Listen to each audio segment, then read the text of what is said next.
আমরা নারীরা কিন্তু ঘরে বসেও কিছু একটা করে স্বাবলম্বী হতে পারি।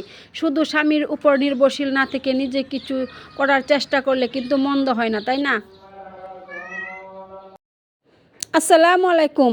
আপনারা কিন্তু দেখতে পাচ্ছেন আমি কোথায় চলে আসছি। হ্যাঁ, আমি কিন্তু কাঠের বাজারে চলে আসছি কিছু কাঠ নেওয়ার জন্য। আর আমার এই ভিডিওটা কিন্তু কয়েকদিন আগে করা ছিল। আর আমি কাঠ বাজারে থেকে কাঠ এনেছি, আর সেই কাঠ দিয়ে কি করেছি না করেছি সেটাই আপনাদের সাথে আজকে শেয়ার করব। গ্রামের মেট্রো পথ ধরে মহিষের গাড়ি যাচ্ছে, দেখতে কিন্তু অনেক সুন্দর লাগতাছে।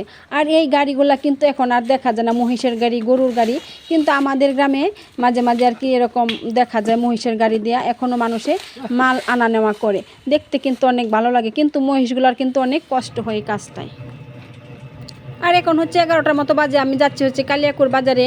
তো দেখেন চারদিকে কত কুয়াশা, এখনও কিন্তু রোদ ওঠার কোনো খবর নাই। তারপরেও কিন্তু গ্রামের মানুষ বসে থাকে নাই, যে যার মতো কাজে লেগে পড়েছে। আর এই তো দেখতে পাচ্ছেন আমি কিন্তু পাখির হাটে চলে আসছি।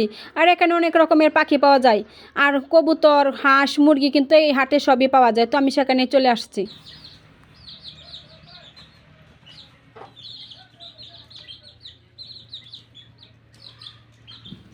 আর হাট থেকে আমি 12 পিস কুয়েল পাখি নিয়ে বাড়িতে চলে আসছি।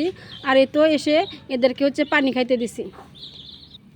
আর আজকে কিন্তু আপনাদের সাথে কোনো রান্না বাড়া শেয়ার করতে পারি নাই। তো আমি রান্না করে ফেলেছি অফ ক্যামেরায়। আর এখন এই তো দেখাচ্ছি রান্নাটা কেমন হয়েছে। এখানে আছে মাসকলাইয়ের ডাল আর হচ্ছে হাঁসের ডিমের বোনা। তো আজকে আমার এইটুকুই রান্না ছিল। আর এটা হচ্ছে পরের দিন সকালবেলা আমার কবুতরগুলারে আমি হচ্ছে খাইতে দিছি ধান আর হচ্ছে গম।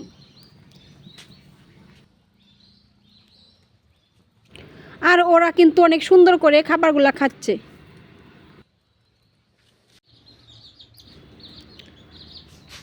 এই যে ঘরের ভিতরে আরেকটি ঘর বানিয়েছি। তো ওই দিন যে হাটে গেছিলাম কাঠ আনার জন্য, তো সেই কাঠগুলো এনে আমি আর স্বাধীন মিলে একটা কোয়েল পাখির জন্য ঘর বানাইছি। তো এখানে হচ্ছে কোয়েল পাখি রাখা হবে আর কি। তো আমি আর স্বাধীন মিলে ঘরটা বানিয়েছি। ঘরটা কিন্তু অনেক সুন্দর হয়েছে। আর আমরা কোনো মিস্ত্রি দিয়ে বানাই না, নিজেরাই বানাইছি। তো মিস্ত্রি দিয়ে বানাইলে হয়তো কি অনেক টাকা আর কি খরচ হয়ে গেতো। তো সেই টাকাটা আর খরচ করে নিয়ে আমরা নিজেরাই বানাইছি। আর আমার ছেলে কিন্তু অনেক দিন খেয়ে বলতেছিল যে আম্মা কোয়েল পাখি পালবো। তো সেই জন্যই ঘরটা বানিয়েছি। আর আপাতত 12 পিস কোয়েল পাখি এনেছি আর কি ট্রাই করার জন্য, দেখি যে কি হয় না হয়। তারপরে আর কি বেশি করে কোয়েল পাখি আর কি পালন করব।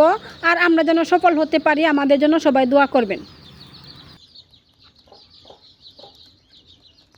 তো আপাতত এক কোনায় হচ্ছে কোয়েল পাখি রাখা হয়েছে, আর অন্যদিকে হচ্ছে এই তো আমার মুরগি রাখা আছে।